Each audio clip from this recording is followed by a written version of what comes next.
Stephen A. Smith. No. Stephen Naismith, as in Naismith, the basketball hopper. That's what you say. That's how you say it, fellas, okay? Stephen Naismith. There's a reason that name sounds so beautiful in this particular. You going to medical school? You may see. It is your list. It is certainly not my list. This is Dr. Stephen A. Smith's. That's right. Thank you very much. List of best duos in the NBA. The best duos in the NBA as we speak. Keep in mind, the list is fluid. The list is fluid. But for right now, we going to go with it. Give me number 5 on the list. Where you going to put number 5? Right there. Steph and Jimmy Butler. We didn't think it was going to be this way, but have you seen Jimmy Buckets? The playoffs haven't even arrived yet. And the things this brother has been doing, particularly getting to the free throw line, Bob, that's very, very important. The man scores, but not like Klay Thompson. He gets to the free throw line. He spells for Steph Curry. Without Steph Curry having to come out of the game, that's a very big deal. It's a very big reason why Steph Curry is averaging 30 over the last few weeks, okay? They ain't top 4 on the list. Please give it to me right now, please. Bam! Right there. That's for you, Big Perk, because he was talking about Giannis, and he was talking about Dave. 30 and 12 for Giannis, an MVP candidate. You're looking at Dave Dollar. 25.5 points. The brother's rated from threes. He's doing his thing. Dame time is coming to a theater near you. Keep in mind. Keep that in mind. That's why Milwaukee's 8-2 over the last 10 games. They ain't top 3 right now, though. Give it to me right here. Bam! Do you see this? Why would I bring that up? Because those are champions. Not one of them, both of them. And they did it together. They're familiar with postseason success.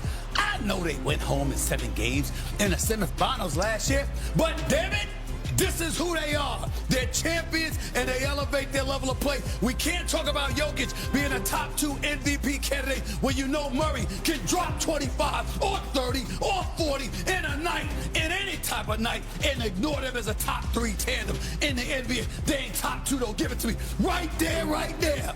Didn't I do it? See how nice I am? Because we know. I got a lot of reasons not to have a lot of love for that brother right now. But I ain't gonna be like that. This is LeBron James we talking about. And I'm an objective observer, damn it. And the bottom line is this. When you look at Bron, when you look at Luka, when you see what they can do together and how they were rolling until they rolled into Boston last night. Ain't no shame in losing to the reigning defending NBA champion Boston Celtics. That's Luka. That's LeBron. These are the 2 reasons, along with their defense, why we see them in the conference finals. They just ain't top dogs.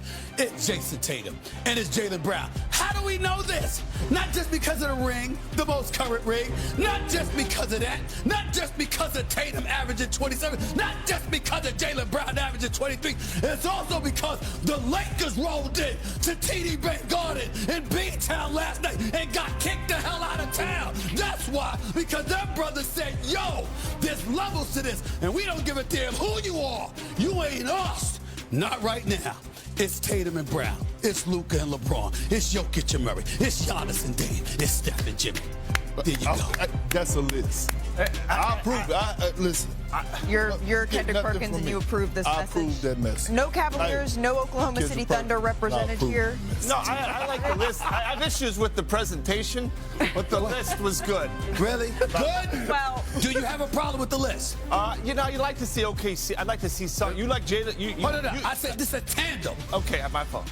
You're talking about Jalen Williams in the this morning. I said what I needed from him. That means I ain't got it yet. I think we can all agree, though, it might take a little bit longer to see your number 2 duo back on the floor together, because coming up here on NBA Countdown, Shams Charania here with Saturday night's game against the Boston Celtics with a groin injury in the 4th quarter and did not return in the 111-101 loss, which did snap the Lakers' 8-game winning streak. Now, LeBron, he spoke about the injury right after the game. Take a listen to what he had to say. Well, the first thing that popped in my mind was Christmas Day, my first year with the Lakers, is the first thing that popped in my mind. You know, and I've been there before, and I know what type of injury you're dealing with. Second thing I thought about was 80. It's crazy, but I thought about 80. And then I'm over there just trying to see how much mobility and see if I can possibly give it a go. And then I came back here and did a couple of stretches and a couple of things that ultimately knew that I was probably going to be done for the rest of the night. So. All right, so for more, back here with our senior insider, Shams Charania. Shams, what more can you tell us about the severity of this groin injury for LeBron? Sources tell me LeBron James is expected to miss at least 1 to 2 weeks. It will be a period of weeks that LeBron James will be sidelined. And as of right now, he will receive another evaluation in the next 24 hours after that groin calms down a little bit. Unlike 2018, though, I'm told LeBron James did not hear a pop in that groin muscle. Back in 2018, he suffered a groin tear. This year, it's not as severe. And unlike the last 2 seasons where the Lakers have been just scratching and clawing to get a play-in tournament slot, they are 3rd in the Western Conference. They are clearly in home court position right now, and they have a cushion and an ability here to be cautious with LeBron James' injury to make sure he gets right for the playoffs, especially the stretch run here in the second half. You know, I do take it as a good sign, Shams, too, that he spoke to reporters after the game. Typically with players, when their injuries are more severe, we don't see them having those post-game conversations with reporters. So 1 to 2 weeks, as Shams is reporting. Shams, thank you so very much. In the grand scheme of things, it does seem like LeBron and the Lakers maybe avoided a major injury here, but that 2 seed, as Shams just alluded to, very much still up for grabs here. So, Stephen A., how do you see this injury affecting the rest of the conference and how the seeding shapes? Well, I think the Lakers could potentially struggle a little bit because last time I checked, Luka Doncic didn't look that healthy last night either. He just played through it, and ultimately they lost to the Boston Celtics. It's good to see him on the basketball court, but nevertheless, you never know what he's going to have, how it's going to affect him. Got to expect Austin Reeves to step up and others. We'll see what happens. I just think that you look at Denver, who lost today. You got to pay attention to them. I'm looking at the Memphis Grizzlies. I'm looking at the Houston Rockets. Obviously, Amin Thompson went down a little bit. They were talking about him just a little bit earlier today. I got some news about him. In the end, though, I look at the Los Angeles Lakers falling no lower than 3rd in the Western Conference. And as long as they preserve a spot in the top 3, not having to face OKC in the second round, they'll be all right. Now, if you fall to 4 or 5, which obviously is possible, now you're spelling trouble because you're spelling the Lakers going home a bit earlier than folks had hoped or anticipated. And as you alluded to, Luka Doncic questionable going into tomorrow's game here, Bob. Yeah, look, well, first of all, I don't know if I missed something, but it says at least 1 to 2 weeks. Are we saying we're acting like it's just going to be 1 to 2? And I'm not saying that's wrong, right? That's how we look at it. Well, 2 weeks it's LeBron James, and fine. He's incredible condition. I agree. If I'm going to bet on anybody coming back early, I bet on him coming back within 2 weeks. But if it's more, right, or if it's 2, 1 to 2 is a big difference. If he's just out a week, I'm much less worried. But if it goes past 2 weeks, they could easily fall to 4 or 5. They don't have it. I mean, I know Sham said it. The cushion isn't huge. They got 22 losses. Denver's got 23. Memphis has 24. Houston has 25.